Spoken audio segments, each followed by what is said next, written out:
All right, so I'm finally getting to sit down with Gil Hova. We're looking at Bad Medicine, which is live on Kickstarter right now. It's funded. It's crushed 2 stretch goals already, and it's on its way, dude. And he's incredibly humble, and it's an awesome party game. We demo played it a bunch of times, and it's a whole lot of fun. Thanks for taking a minute or two to talk with us. Oh, my pleasure. Well, I guess the question is, where'd this come from?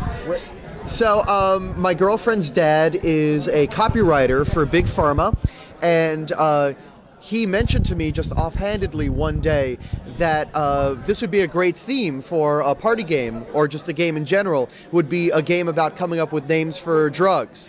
And so I thought about it for a while, and I figured I needed more than names, I needed descriptions, thought about making a strategic game, thought about making a tactical game, realized the best way for it would be for it to be a party game where you're just making really funny drugs and coming up with other and coming up with crazy names, crazy drugs, and the side effects are really when I realized, okay, I have something here. Yeah, because the design of the game is really brilliant. You're putting together, one person is putting together. There are a few different game modes, but in the main game mode, one person is putting together the drug itself, name and how does it treat the problem, and what are the side effects, and then another person is pitching, and they have to make it make sense. It's been a while since I played a party game that just had people rioting like this. You knew you had something special when you found the concept, but what was the most challenging part of putting it together?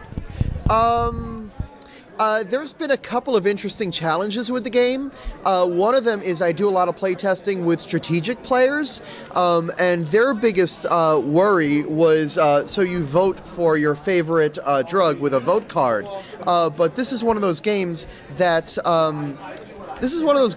where you pitch publicly and then you vote publicly. So you know the pitch and you know the identity of the person you're voting for. So a lot of people are like, wait, aren't you worried about people throwing votes?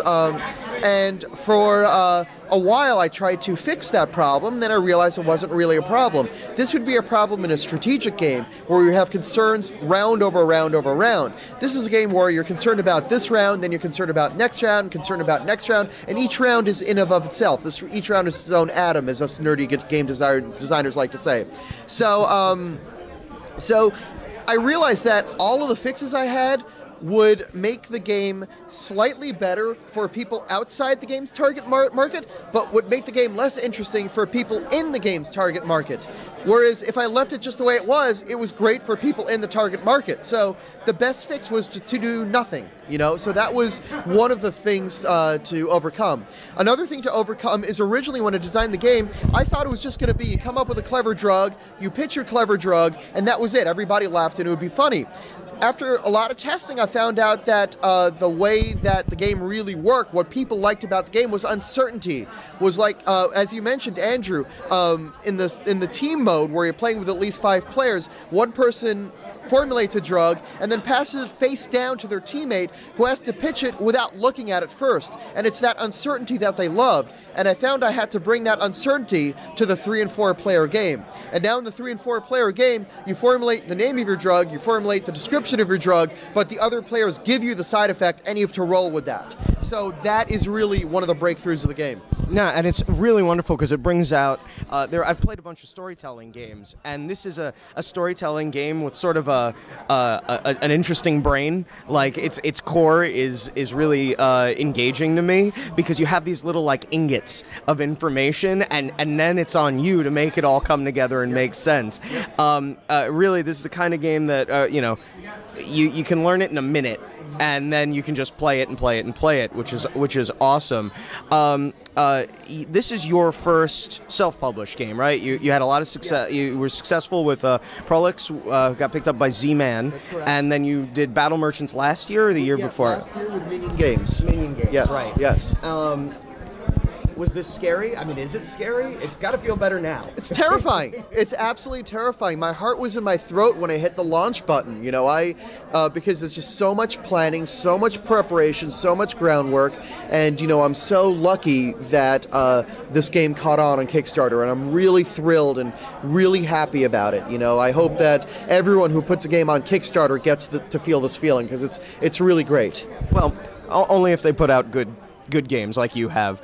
There's some luck to it also. There's some really good. There's some good games on Kickstarter right now that we're scratching our heads about, like you know what's going on with Ether Magic, what's going on with Titans of Imperium. These are really, really good games. So you know, it's a question of just, you know, the fickle finger of fate, and I'm really, really thankful, you know, that I got lucky, and I'm trying to, you know, help out awareness with. I'm sending out updates now with other games, which I love, by the way. That's a great idea. It's wonderful.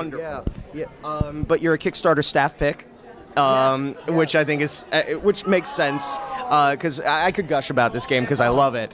And I probably will in the article that'll go along with this interview. Awesome. But just wanted to say, you know, Bad Medicine on Kickstarter right now. It's already funded. Gil Hova, thanks so much for your time. I just killed your game. Yes. That's it. The game's not I ruined it. It's over now. because of Andrew. I'm so sorry.